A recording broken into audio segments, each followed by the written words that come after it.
Bonnie's been on the scene for quite some time, and as far as professional baseball is concerned in Jamestown, Parks and Recreation Department, and the baseball, and all the other developments that go along with it. And where I've been lucky to be on the scene with Bonnie is developed a great friendship over the years. And Bonnie and I, they say we've walked together for a long time on a lot of different projects in our own individual professions and in our own lives as we have did it together. I've been better for that. All of us that have chased a career, when you can find somebody to be with you and be on the same team as you're chasing their career, if you're lucky enough to find a Bonnie, as an individual and a person and a professional, you're very, very lucky. That happened to me. Says, I don't believe the numbers you're talking about in time, but it's a misprint in the journal. It can't be that many years. It only seems like last year I walked around the corner down at the stadium. There was Bonnie working on the bleachers and working in the grandstand, and I'm going in the office and make things really work. So Bonnie, what we do, we just you can sit right where you're at and relax and just share with us some of the things that you remember and some of the things that have happened. We just have a great time today.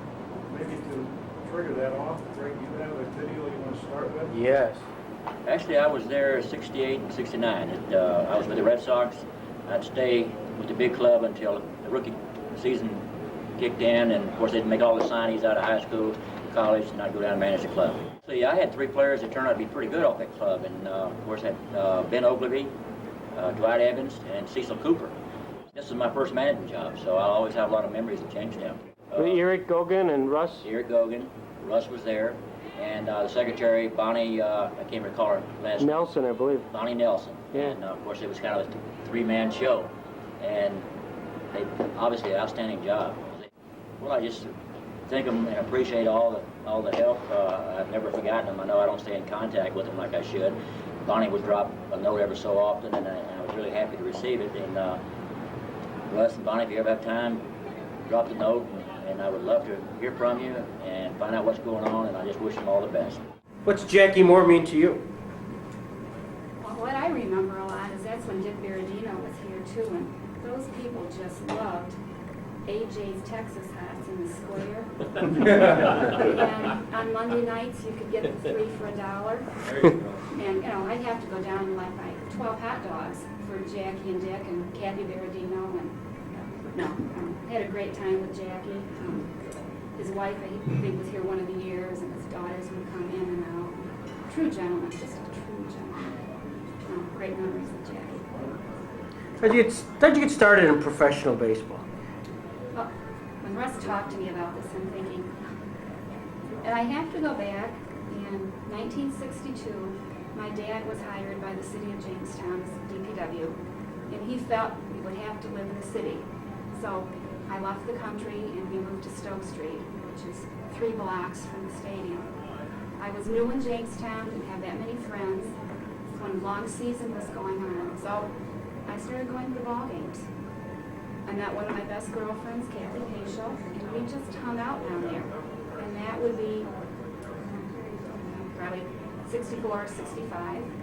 And then that summer of, maybe it was summer of 65, when Kathy and I were asked to paint the grandstand, because I think we had an all-star game that year. So box seats were blue, next section red, upper section that light yellow. And that's what we did that summer. And then I met Marty Haynes. Marty asked if I would start working winters, calling to sell season passes. So I would shovel my way into the stadium and call these little cards to see if people wanted to buy season passes. Hasn't changed. I think the facilities have changed a little. Season tickets? Mm-hmm. Yeah. Oh. See, we're missed the boat here. Yeah, probably, 50 cents an hour. Yeah. And that's when Marty Haynes was, of course, on board, and then wanted to know if I wanted to start working summers. So that was the beginning of it for me. I think my first year would have been the Dodgers. Harry Dorsch. 1965, the Dodgers, that's your first involvement. Bill Barrier's the manager. I think that's when I maybe painted. And you painted the All-Star. I gotta stop there because I've read about that All-Star game, and I think it's the only one they ever had in the history of the New York Penn League. It was here in Jamestown. Maybe it's a question for both of you. What precipitated that? Do you have any recollection? I think it would have been McNamara trying to create some excitement. I don't remember details on how Jamestown was selected or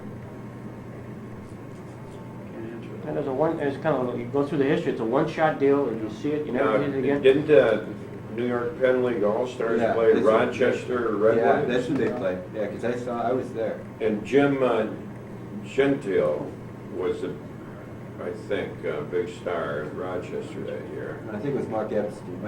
Okay, that's who it was. Mike Epstein and Mark Blanchard, I remember them. Yeah, that's right. I don't remember the All score. the inner details on how Jamestown was selected or I'm not sure. I know the stadium, probably because the stadium looks so well, so freshly painted. That's right. That was the first time I met Lou Shepard. Lou Shepard would come down every other day and check on our progress for painting.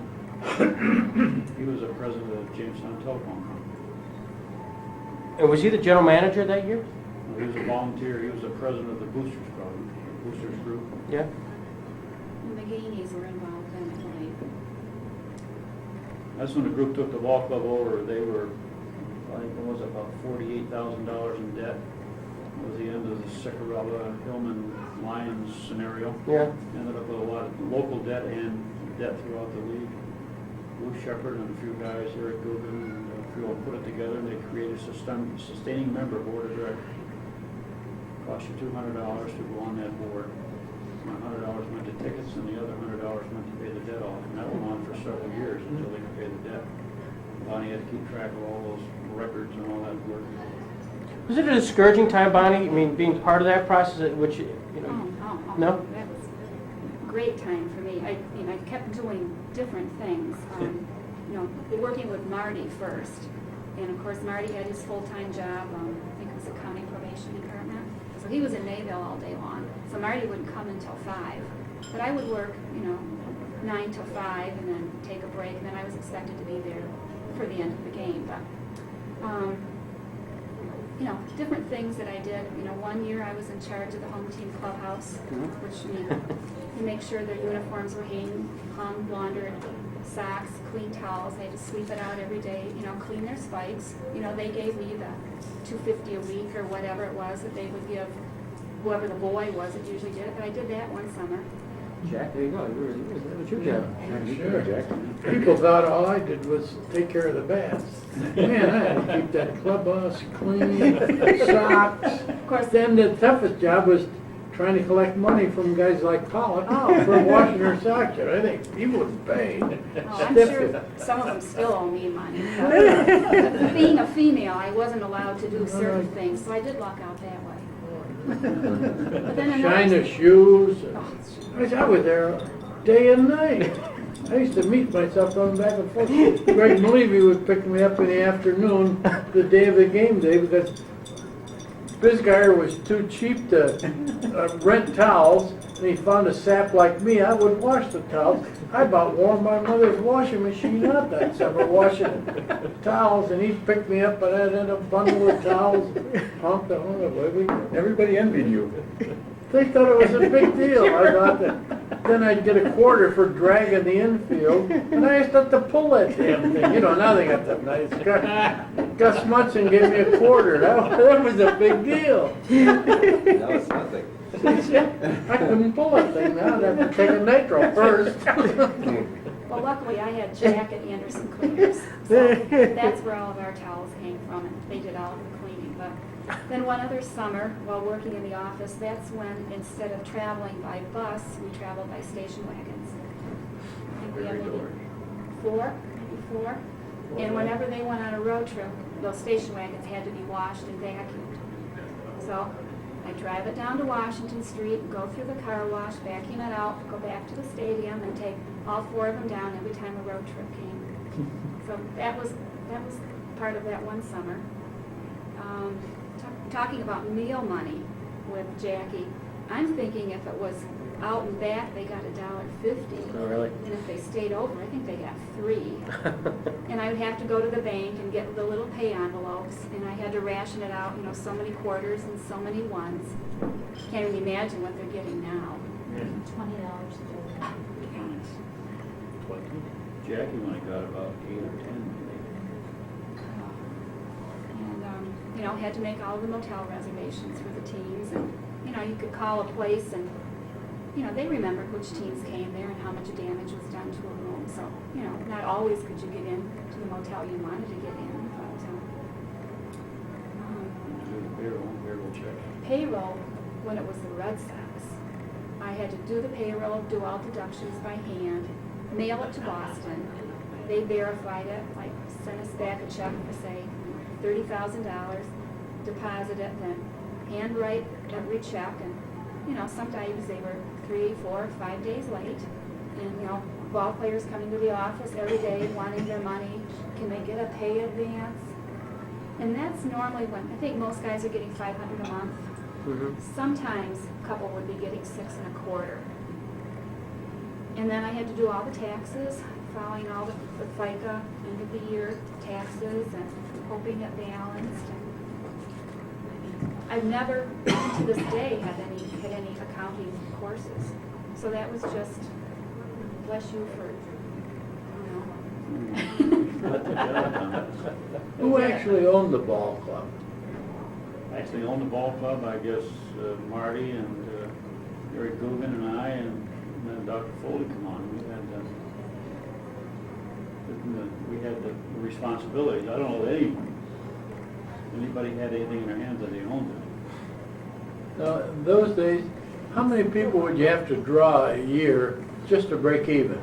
Well, we never broke even, so we can't tell you.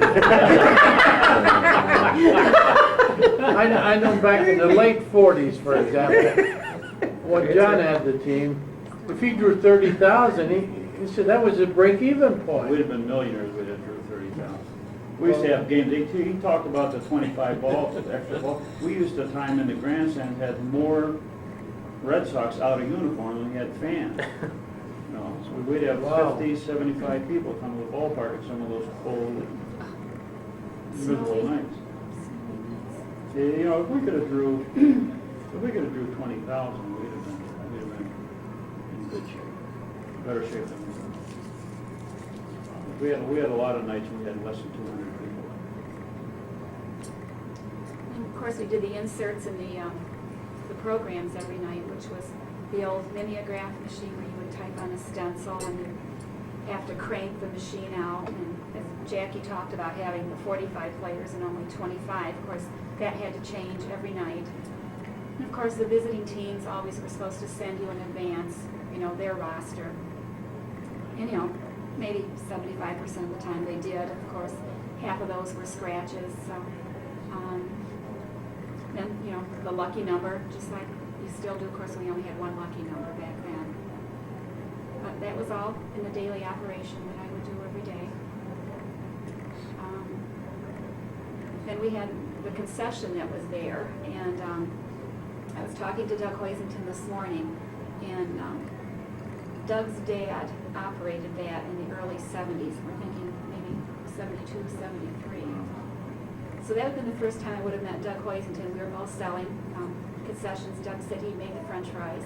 And I got to know Chuck Hoisington and got to know Ray Engel a little bit better then. And of course, I think it was 73 that we had the regional Babe Ruth regional tournament there at the stadium. So those ties that I made back then have just gone with me the whole time. And I still go to Florida to visit Ray and Sue Engel. And of course, been working with Doug for the past 25 years. I was in Montreal one time to a game, and Larry Parrish was out with a bad knee, so he was sitting in the stands. In fact, I went with Ray Engel. I went over and asked him if he could sign an autograph for a girl in Jamestown. He says, Bonnie? To this day, the Boston Red Sox are my favorite team, and I owe most of that to Dwight Evans. Just a nice person. He was right field then. And just always wanted to follow him in his career. Our hope is to get Dwight Evans back because we now know how to get hold of him. He was sort of a mystery guy for a while. He was in baseball, he was with the Colorado Rockies, but since we learned interviewing Dick Berardino, Right, I was going to say. he married Dick's daughter, Right. that became very clear now how we get access to him. And Dick said, you know, invite him back for golf, he'd be thrilled. That's his highlighted nowadays. So my sense is that when the spirit moves, we'll get Dwight Evans back. And I also traveled to Boston. I stayed with Dick and Kathy Berardino for a week one time. So, just made a lot of great friends. Jim Fanning especially. Down in Pittsburgh, Jim would go there for a game, or if I wanted tickets to go to a Steelers game, or Pirates game, got tickets from Jim. And when I was in the secretary's organization here in town, we needed a guest speaker one year. So we went with a baseball theme, and Jim Fanning flew in from Montreal and spoke at our dinner that year. Wow. That's impressive. Who were some of the ball player names you remember? Well, yeah, I guess the earliest one would be like Jim Leland when he was the catcher. And I think I even knew where his apartment was. And, you know, back in the old days, like beginning, say in March, they would start announcing on the radio like who would be coming back this year. And so then I remember Mickey Fedak, Wally Shear, Tom Schroeder. And I go through Bill Bates. Who married a local guy? Who was it that married a local? It was a Ray Couchy around. Remember Ray Couchy? Married a girl and they moved to California. Tall blonde pitcher. But we had one wedding one year, During the season? right when it ended. No kidding. Mm-hmm. At the stadium? No, First Methodist Church in the chapel. Yeah. Is there Moorish? Dave Moorish? And then we went to the, you know, when Boston came, but of course, you know, Larry Parrish and just Dwight Evans, and I was cleaning out the closet the other night, and of course I have the team pictures from probably 66 to 71, and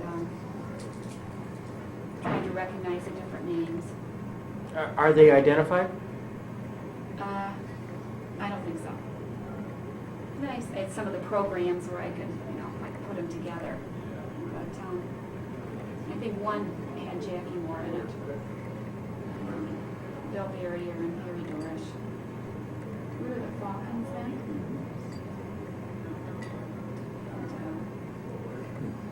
And, first memory, Jerry Klein handing out the bubble gum to us. That would be my early years down there. What was he like? Oh, fun. He was so great, talkative, always had a joke for you. And always, you know, short, heavy set, shirt always hung out. Let's go. Yeah, just a character.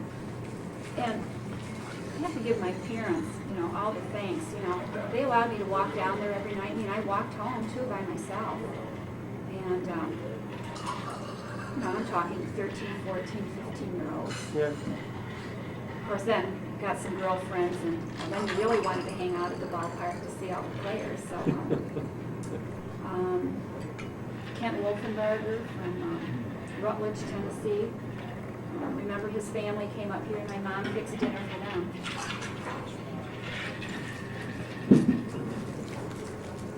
Some of the old timers hang around then? The Johnny Newmans of the world, is that? Oh yeah, Record? Johnny Newman was there, and then I remember, you know, later on, you know, Johnny Pollock, and of course, John O'Neill would come in, you know, being the scout, and Cy Williams. That was always a treat to look forward to Cy coming down. You know, Vince McNamara was just great to work with then. What was the funniest thing you always ever... remembered. Sorry, Always remembered Vince? your name. What's the funniest thing you ever saw? What little incidents that you couldn't believe you saw? From the fans, the players?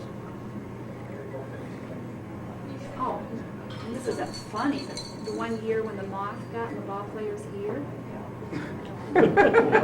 No, what, I mean, it was scary, but nobody knew what was going on out Right. there, and this, he kept hitting his head, and I think he hospitalized, and they had to pull a moth out of his ear. No kidding.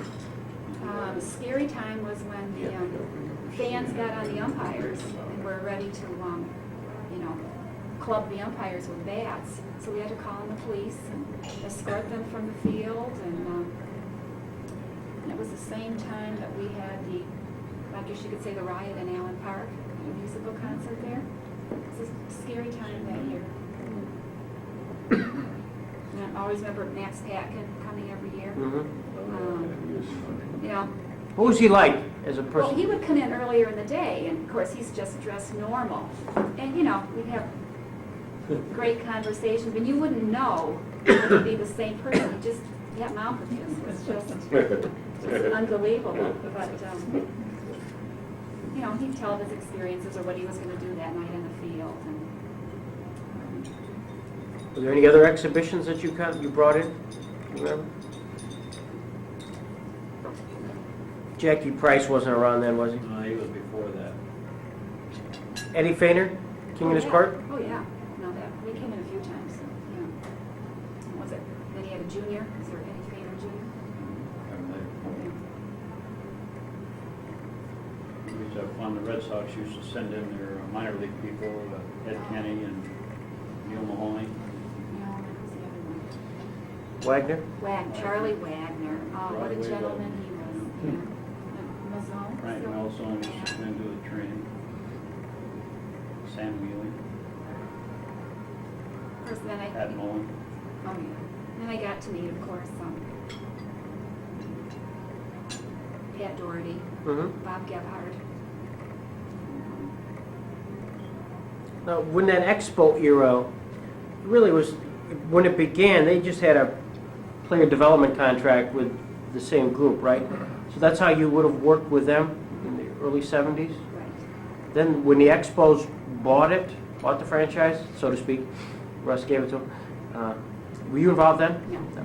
Then in '69 I basically started working for the city, and what I would do was work so many hours a day in Russ's office, and then I would go down to the stadium and stay there the rest of the day. So I started in the city in October of '69. And that probably kept up for maybe 3 or 4 years. Mm-hmm. And then when City Hall opened, I just went full-time at the city. Did the city mind that, where in fact you were kind of splitting duties, working for the city? Well, I put in my time with the city. Okay, so you do. So it wasn't that I was doing it on loved city it. time. And that's when Russ had that huge turquoise Bonneville. Any of you know of his cars? What year was it? It was 65. 65, and it was probably, to me, 30 feet long. And he asked me one day to go to Jamestown Rubber Stamp when it was down in Brooklyn Square, and I had to parallel park that car.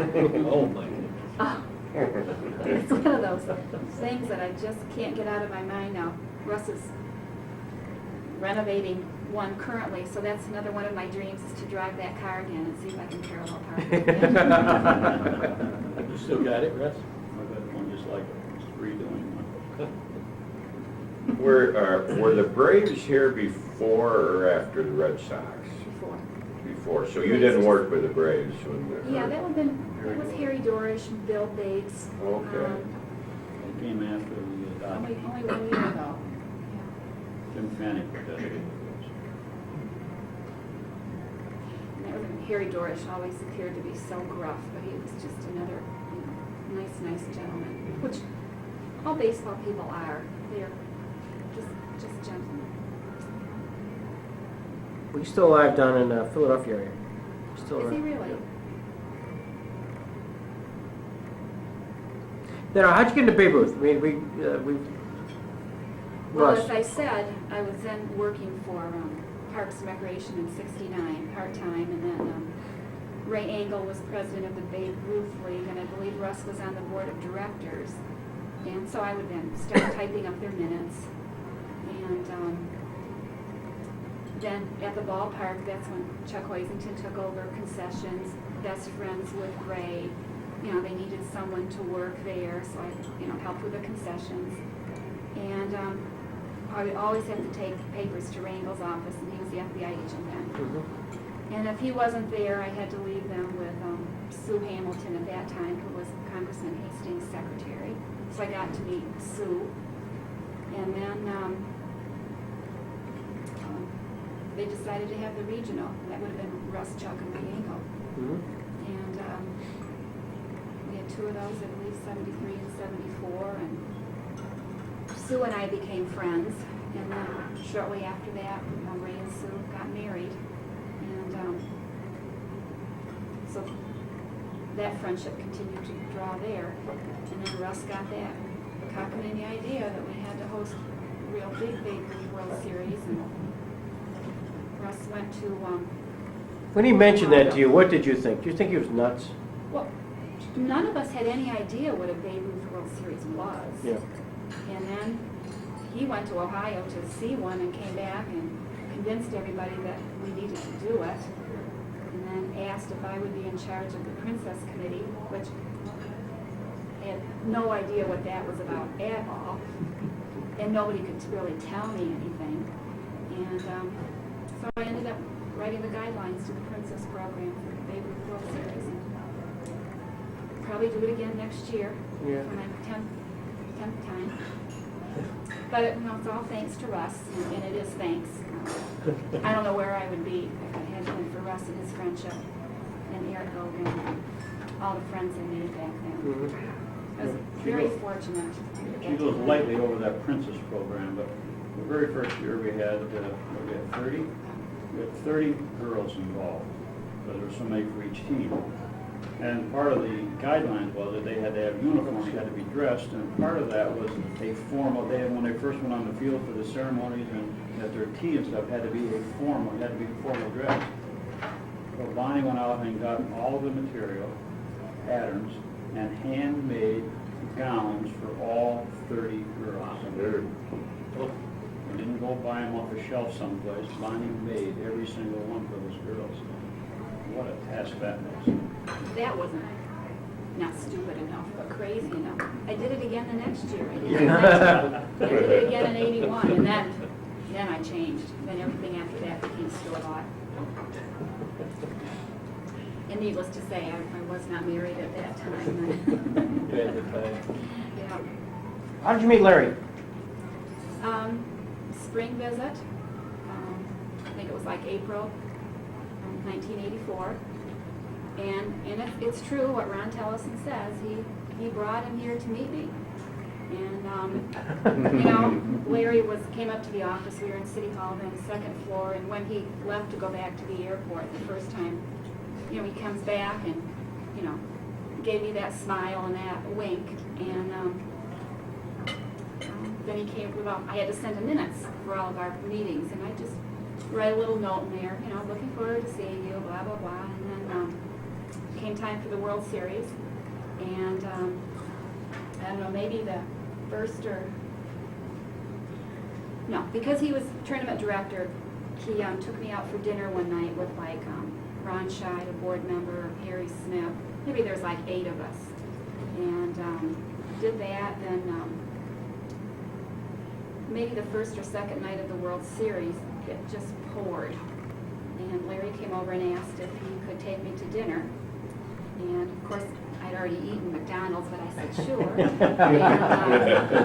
he said, well, do you know a place? And I said, yeah. So Larry had a rental car, and we went to the Ironstone, and lo and behold, sitting over the corner were Russ and Ron and somebody else. And so that was our first date. And we were sort of constant companions the rest of that week. And then shortly, after the series ended, my father passed away. And thanks to Russ, he contacted Larry, and Larry helped me through some times then. And then another Babe Ruth board member was Dick Richardson from Charlotte. And I was then and am still a NASCAR race fan. And he used to go to Charlotte twice a year at the races, and my girlfriend and I had already plans to go to Myrtle Beach, and Larry said, well, what if I were to fly to Charlotte? You know, could we get together around the race there? So, you know, stayed with Dick and Barb Richardson, and Larry flew up from Florida.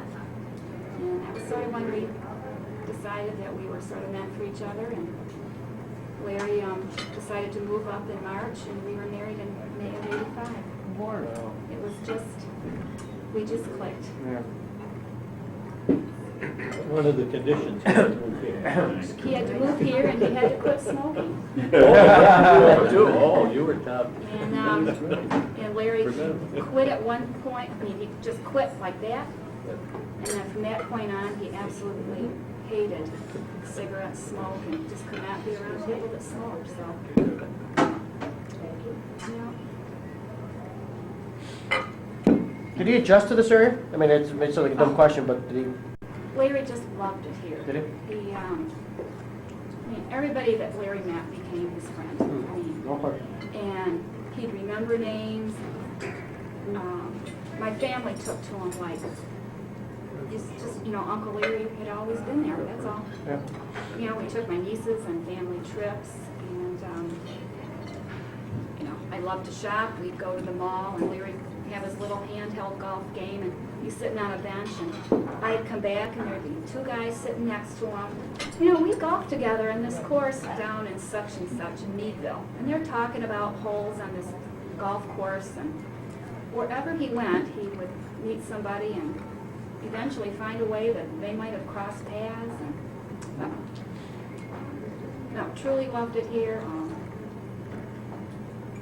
Just, you know, the people. Larry loved the snow. That didn't bother him at all. And, of course, being closer to New Jersey, and Ron Tellefson being there, we could drive down there in, you know, 7 hours. So then Ron started having these famous golf tournaments every year, where there'd be 8 couples down here, and wives would shop for a week, and guys would golf for a week. And, so that really enriched Larry's and Ron's friendship too, which I'm sure they're both, you know, real happy. Yeah. So, Bowled in a league with Larry. I think he bowled with the Lions Club up at. yes, up in Lakewood. Yes. Well, then he found out the Lions had a league, so he got in there, and then he still had 2 bowling balls in Indiana. We had to go back to his son's house, search that basement. So he was still bowling with a ball he had bowled with probably 40 years earlier. And still bowling, you know, 190s, you know, low 200s. But he loved his golf. Taught Ron Tellefson how to golf. What was Larry's background? General Motors. Is that right? Yeah, 30 years, Delco Reading. Retired when he was 50. And his wife retired the same year. And they bought a trailer in Florida, lived 6 months in Florida, 6 months in Indiana. And then within a year, his wife got cancer of the liver and went very quickly. And Larry opted to stay in Florida. How do you connect with baseball? Babe Ruth. Oh, his son played Babe Ruth, so Larry coached a team. And then he went to president of the league. And then when he was president of the league, that's when Anderson, Indiana had their first Babe Ruth World Series. And I think they had 2 of them, I'm not sure. But then Larry went on to become the assistant regional for the Ohio Valley. And then went on to be regional commissioner with Bob Dixon, who is currently on the Babe Ruth Board of Directors. And then when Larry's wife died, Larry basically dropped out of everything, so he went off the board for 1 year. Yeah. And realized that he really missed it. And went back to Ron and asked if he could get back on, and came right back on again the next year. And then went to at-large, like Russ is. And that's what he was for 30-some years. How about the media? Frank Hyde was. Frank Hyde, yeah. Yeah, he had to climb up and down those stairs every night. And of course, I was involved with the dinner we had for Frank when we flew in his sons. I knew Tom especially.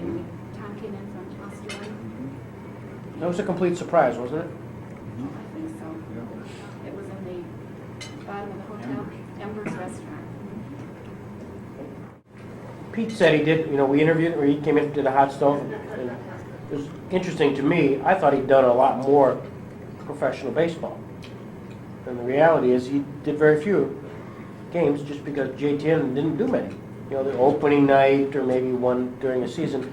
So didn't have a lot of interplay. And ironically, he got caught up in that candid camera thing. That was not designed. If candid camera was going whether they had radio or not, that wasn't the funny shtick. But with the add-on of getting Pete Hubble caught up with Skip Pierce, if you remember that whole thing, that was just way too funny. If Pete had done 99 consecutive Babe Ruth World Series games, and then there's a break, and then they rebid and come back again, so Pete had more than, he had his 100th game whenever Babe Ruth was recognized at the stadium. But it's, I still do the things I've been doing for, almost 30 years, so, I hope to stay where I am. Don't know what's going to happen with our department, in the next few months, but, still love to be involved with Babe Ruth. I'm fortunate, I have 2 grown nieces we have 3 children. So I have a 10-year-old great nephew who is an excellent hockey player. So I've been traveling to many ice rinks in western New York, Ohio, and Pennsylvania.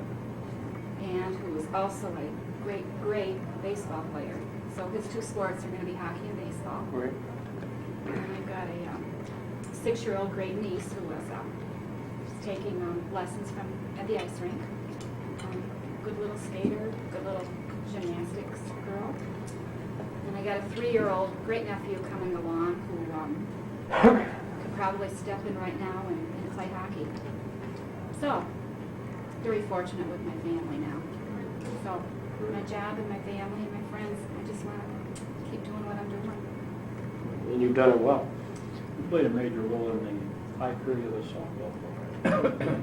Oh, remember and I think that's probably a thing of the past now, but the fast pitch tournaments, going up to Bergman Park.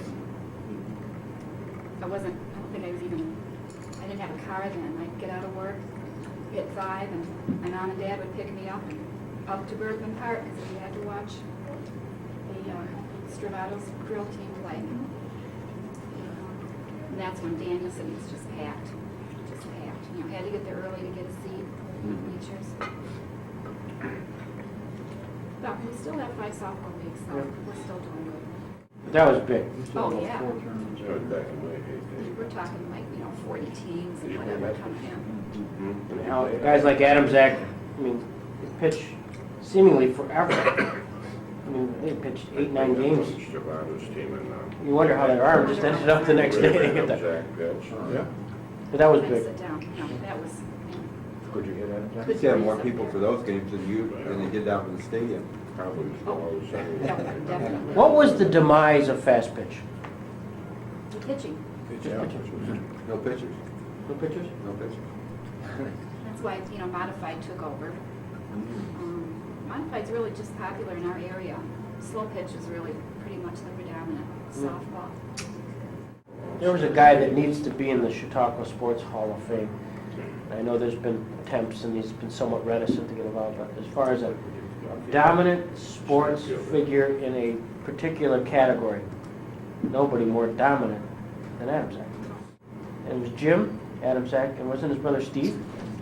Steve pitched, played second Pitched for base. Crescent. Softball, right over. Didn't look forward to playing against them. Well, it was a bunting league too, my gosh, you seen guys bunt all the time, one way they wanted to get on base. Jim Getting back Adams, to was professional he could hit the ball baseball, over the when plate did when he it first really started. start to decline? In the early 50s here? Because the 40s, Jesus, they drew crowds unbelievable. Softball?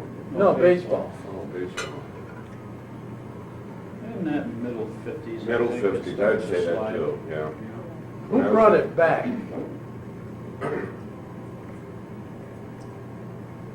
would think when it started climbing a little bit when Montreal was here for that long period of time, when Fanning and them begin to come back a little bit.